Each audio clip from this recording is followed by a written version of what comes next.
Taekwondo শিকি আছিল 12 বছৰীয়া কিশোৰীয়ে। টাইকোৱাণ্ডো শিকাইছিল বহিৰাজ্যৰ প্ৰশিক্ষক আকবৰ আলীয়ে। সিদিনা দেওবাৰ আছিল, বন্ধ আছিল প্ৰশিক্ষণ কেন্দ্ৰ। কিন্তু প্ৰশিক্ষক আকবৰে নিজৰ ৰুমলৈ টাইকোৱাণ্ডো শিকাবলৈ নিছিল কিশোৰীগৰাকীক। কিশোৰীগৰাকীৰ ঘৰ প্ৰশিক্ষণ কেন্দ্ৰৰ কাষতেই।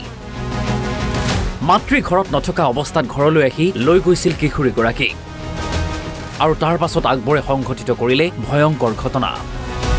এইখন তিতাবৰৰ ৰাজীৱ গান্ধী ক্ৰীড়া প্ৰকল্পত অৱস্থিত দজাং টাইকোৱাণ্ডো একাডেমী। এইজন প্ৰশিক্ষক আকবৰ আলী। এই একাডেমীটোতে প্ৰশিক্ষণ গ্ৰহণ কৰে কেইবাগৰাকীও প্ৰশিক্ষাৰ্থীয়ে। দেওবাৰে প্ৰশিক্ষণ কেন্দ্ৰ বন্ধ থকা হেতুকেই আকবৰ আলীয়ে কিশোৰীগৰাকীক এই ৰুমটোলৈ অকলে প্ৰশিক্ষণ দিবলৈ ঘৰৰ পৰা লৈ আহিছিল। অভিযোগ অনুসৰি এই ৰুমটোতেই কিশোৰীগৰাকীৰ সৈতে সংঘটিত কৰে জঘন্য ঘটনা। দেওবাৰ আছিলে, বন্ধবাৰ আছিলে, মোৰ নিজৰ এখন মিটিং আছিলে। মই মিটিঙত যোৰহাট গুচি গ'লোঁ।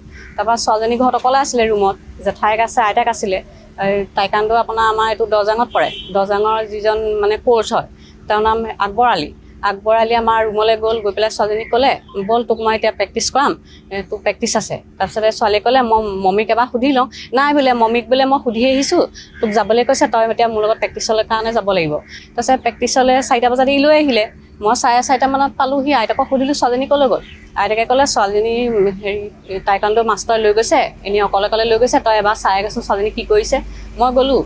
তাৰপৰা ই গেটখন মানে ফাৰ্ষ্ট যিখন গেট পায়, গেটখন বন্ধ কৰি থৈছে।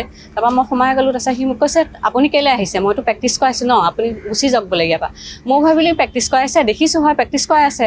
মই ইমান হেৰি নকৰিলোঁ, ঘৰলৈ গুচি গ'লোঁ। তাৰপিছত ঘৰলৈ গৈ অকণমান আকৌ সন্দেহ হৈছে, আজিতো বন্ধ বা কোনো ল'ৰা ছোৱালী নাই, মোৰ ছোৱালীজনীক অকলে কেলৈ প্ৰেক্টিছ কৰাইছে। তাৰপিছত মই আকৌ গুচি আহিলোঁ। গুচি আহি পেলাই মই এনেকৈ সোমাই গ'লোঁ। সি মোক ক'লে, আপুনি যাওক কেলৈ আহি আছে, বাহিৰত বহি থাকক বোলে, ইয়ালৈ চাই নাথাকিব বোলে। তাৰপিছতে মই অকণমান দেৰি যেতিয়া বহিলোঁ, মই বহাত সি ছোৱালীজনীক পঠিয়াই দিলে, যাগে যা বোলে, মম্মী আহিছে নহয়, এতিয়া হৈ গ'ল আৰু নকৰাওঁ বোলে। অকণমান থৈও আহিলেগৈ ছোৱালীজনীক পদূলি মুখত। তাৰপিছত কৈছে, তই কালি ৰাতিপুৱা কিন্তু আহিব লাগিব, তোক খুব পিটিম বোলে ৰাতিপুৱা নাহিলে। তাৰপিছতে ছোৱালীজনীয়ে মোক ভয়ত একো কথা নাই কোৱা। ৰাতি 11:30 মানত ছোৱালীজনীয়ে মানে শুবলৈ বিচৰা নাই। মই কৈছোঁ, তোক কালি ৰাতিপুৱা ছাৰে প্ৰেক্টিছলৈ মাতিছে 5টা বজাত, তই যাব লাগিব, তই উঠ। এতিয়া তই কেলৈ হেৰি কৰি আছ, মোবাইলটো কেলৈ চাই আছ, তই শুই থাক। কৈছে, মা তুমি ৰাতিপুৱা মোক প্ৰেক্টিছলৈ নপঠিয়াবা, এনেকৈ ছাৰে আজি মোক এনেকৈ ঘৰৰ পৰা মাতি নি মোক বেয়া ব্যৱহাৰ কৰিছে। মই চিঞৰ-বাখৰ কৰি দিলোঁ। ই তেতিয়া বোলে নিজৰ গালত 1 চৰ মাৰি দি পেলাই বোলে আকৌ মোক প্ৰেক্টিছ কৰাইছে।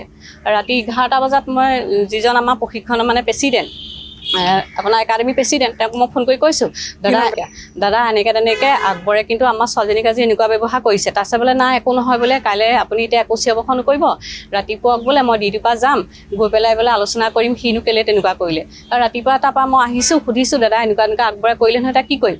নাই বোলে একো নহয় বোলে, আপুনি বোলে বৰকৈ চিঞৰ-বাখৰ নকৰিব, মই বোলে সেই আমাৰ গাৰ্জেনখিনিক মাতিম আৰু বোলে ছাৰহঁতক মাতিম, এনেকৈ মাতি পেলাই আমি কথাটো আলোচনা কৰি ৰাতি তাক ট্ৰেইনত পঠিয়াই দিব লাগিব।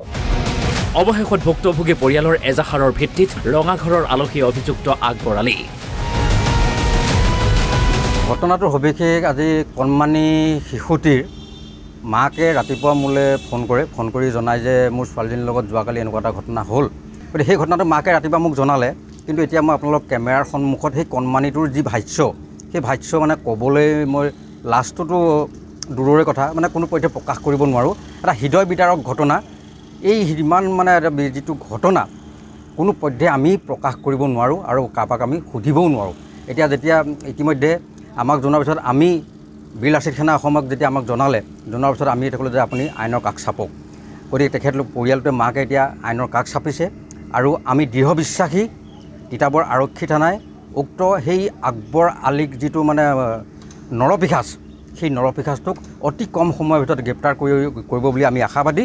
আৰু তাক গ্ৰেপ্তাৰ কৰি আইনৰ আওতাত যিটো বৰ্তমানৰ মুখ্যমন্ত্ৰী মহোদয়ে এই নাবালিকা মানে শিশুক যি যৌন নিৰ্যাতনৰ যি ঘটনাক যেনেকৈ আজি ফাঁচী কাঠত দিব লাগে বুলি যিখন আইন আনিছে, গতিকে কঠোৰতকৈ কঠোৰ শাস্তি দিব বুলি আমি আশাবাদী। তিতাবৰৰ পৰা মঞ্জিত হাজৰিকা, অসম লাইভ 24।